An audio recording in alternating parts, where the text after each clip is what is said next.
Hello and welcome to the latest episode of Lessons from Nehemiah, Rebuilding Broken Walls. My name is Alastair Kirk of Christians United for Israel UK, and I'm glad you can join me as we dig deeper into God's Word. Please remember to like and share this video if you enjoy, and follow or subscribe to receive more content from CUFI UK. Today we will commence reading chapter 3. Nehemiah is in Jerusalem. He has surveyed the broken walls and shared his vision with Jews in Jerusalem. Now, who would you call upon first to begin the rebuilding project? Would it be architects, experts in planning? Or perhaps bricklayers, experts in building? Or would it be politicians, experts in politics? Well, we will discover very soon. But first, let's begin by reading the end of chapter 2. It says this from the end of verse 18. So they said, "Let us rise up and build."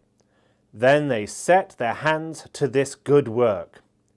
But when Sanballat the Horonite, Tobiah the Ammonite official, and Geshem the Arab heard of it, they laughed at us and despised us and said, "What is this thing that you are doing? Will you rebel against the king?" These three enemies of the Jews mocked with laughter, and this continued and escalated as we will study in a future video. But also notice that they used the age-old tactic of false accusation. It should come as no surprise that when we undertake the Lord's work, whatever that may be, we will receive opposition because Satan is in opposition to the work of God. But we will still set our hands to do the good work. In fact, in the book of Revelation, we read how Satan is described as the accuser of the brethren. Remember, Sanballat, Tobiah and Geshem would have had no problem with Nehemiah rebuilding anywhere in the Persian Empire but Jerusalem. And so they accused Nehemiah of rebelling against the king, of going against the king's authority. You know, this is something Israel and the Jewish people are only too familiar with. Where does your loyalty lie, Jews? It's just another form of anti-Semitism. Disputed loyalty. Who has given you the authority? What right do you have, Israel? Who gave you the sovereign right? Sanballat and co were essentially accusing Nehemiah of being a traitor, hoping that a false accusation based on lies would discourage Nehemiah from the building. Now, the irony here is that the king himself had authorized Nehemiah to rebuild. He had received the king's consent. So Nehemiah wasn't betraying the king at all. In fact, he was fulfilling the king's orders. And you know what? Sanballat and co knew that. And Nehemiah knew that they knew that. So Nehemiah didn't even feel it necessary to tell them what they already knew. But notice his reply in verse 20. "So I answered them and said to them, 'The God of heaven himself will prosper us. Therefore we, his servants, will arise and build.'"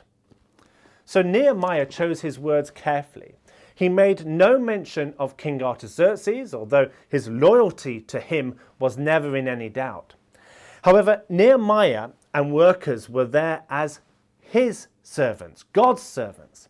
In other words, this was not just a kingly commission with a small k, it was a kingly commission with a big K. God himself had commissioned Nehemiah to rebuild Jerusalem on a kingly commission. Therefore, the God of heaven would prosper them, Nehemiah said, and his servants will rise and build. As his servants, God's servants, we have a heavenly commission. Those who oppose the God of Israel will accuse you of all sorts of things, including where your loyalty lies. Well, our loyalty lies with the God of heaven, and our commission is to do his will, not man's will. It means that whatever job you find yourself doing, whatever vocation you've entered, whatever role you are given, whatever tasks that you face, these are opportunities for us to be his servants in accordance with Colossians chapter 3 verse 23. And whatsoever you do, do it heartily as unto the Lord and not unto men. Nehemiah's loyalty was first and foremost to God Almighty, and his commission was a heavenly one. Now this is really important to remember. You see, people treat Jerusalem like it is just any other political issue. But as we've said many times before, standing with Israel is not a political issue, it's a Bible issue. Therefore, opposition to Jerusalem as Israel's capital demands a biblical response. Hatred for Jews requires a biblical response. Defending Israel is not simply a political cause, it demands a biblical response. And that is why we give so much attention to what the Bible says about issues, because we need the wisdom of God to be able to respond obediently and with clarity. And on this principle, we must also recognize that opposition to a heavenly cause cannot be handled simply by an earthly response. I will say that again. Opposition to a heavenly cause cannot be handled simply by an earthly response.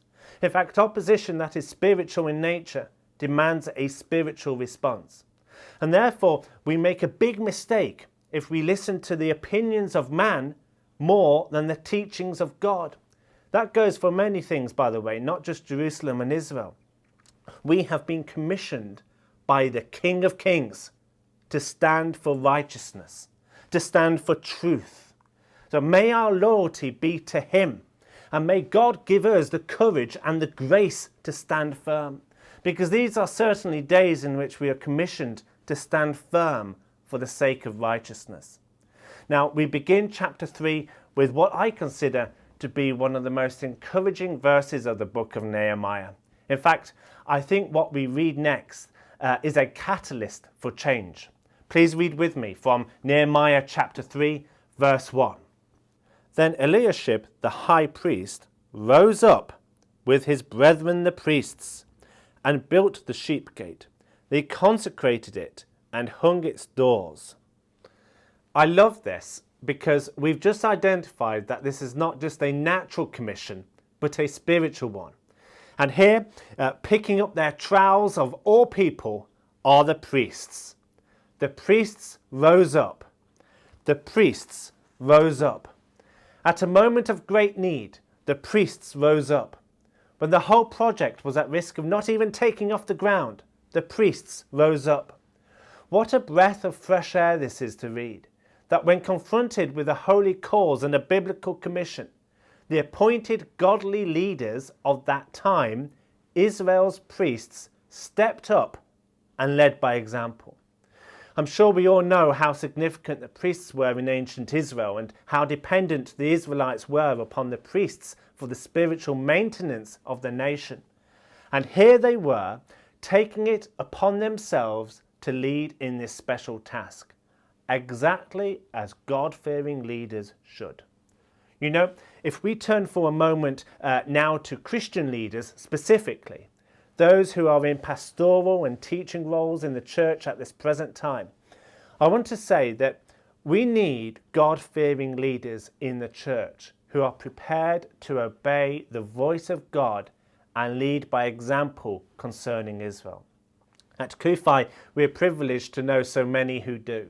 But it's fair to say that for too long, the church here in the UK has shied away from teaching about God's love for Israel and the Jewish people, to the extent that often in some cases the church has been responsible for teaching against Israel and the Jewish people. But you see, God loves Israel so much, and he loves the church so much too. That is why it is so important to pray for church leaders. Here are a few things to consider as we pray for leaders. Pray that they will be encouraged in their ministry. Pray they will have wisdom in these days. Pray they will avoid compromise. Pray for their health and well-being. Pray that they will have a heart for Israel and the Jewish people. Pray for their walk of faith, that their feet don't slip. pray that they will have boldness in these present times. You know, boldness isn't speaking loudly. Boldness is simply speaking the truth.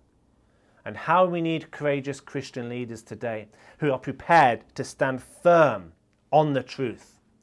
So when we look at this nation of ours standing with Israel, we need to pray that Bible-believing Christian leaders will rise up, step up, and be faithful to obey God's word. You know, when we look back at Britain's support for a Jewish homeland in the early 20th century, we need to remember that long before it became a talking point in the chambers of Parliament, it was a talking point from the pulpits of churches. Many Christian revivalists and Bible teachers across the length and breadth of the British Isles in the 1800s and early 1900s increasingly began to openly support the vision of Jews returning to their historic homeland. And it wasn't limited to one particular denomination.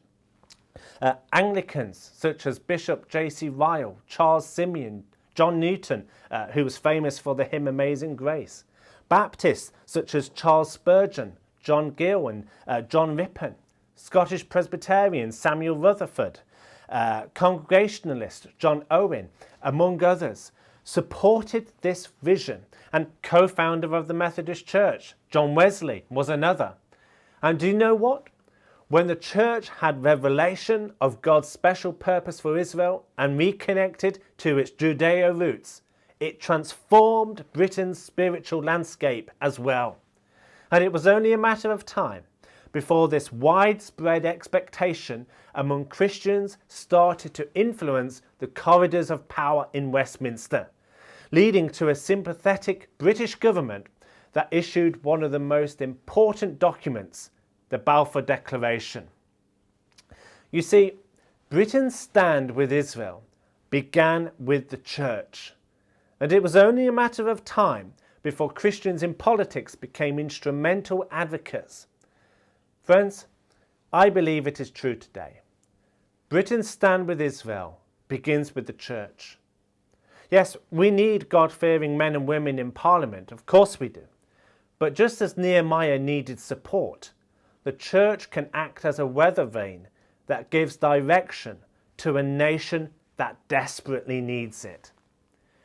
When godly leaders act with boldness, do you know what happens? Others follow. Notice in Nehemiah chapter 3, there is a phrase repeated 16 times. It is the phrase, next to them. Here is an example in verse 2. This group was next to another group, next to another group, next to another group. All these workers were responsible for a different section of the walls and gates. In fact, Nehemiah isn't even mentioned in the whole of chapter 3.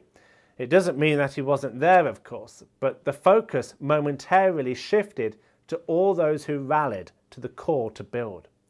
The word for repairs is the Hebrew word hazak, and it is used 35 times in this chapter. It has the idea of strengthening, encouraging, of making something strong.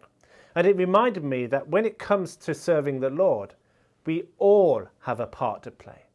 We may have different roles, different functions, different giftings, but we must stand alongside one another, working together for the same cause, encouraging one another and strengthening one another, building one another up. That is how God has patterned it. Then it says in verse 5, next to them, the Tekoites made repairs, but their nobles did not put their shoulders to the work of their Lord. The Hebrew word translated here for shoulders actually means the neck, and specifically it's referring to the back of the neck on which burdens are bound. These were men who had no commitment or conviction for this holy commission. They were there, but they didn't take the burden upon themselves to carry. My question to you today is this: what is the Lord calling you to do for His kingdom today? What is my role in the Lord's work? Whose example am I following? Or perhaps just as the priests rose up in the moment of need and started to rebuild for Jerusalem's sake, he is calling you to rise up and commit in service to him. Friends, these are the days to put our shoulders to the work of the Lord. And may we be able to declare those words of Nehemiah: the God of heaven himself will prosper us. Therefore we, his servants, will arise and build. Thank you for watching. Please join me next time, and God bless you.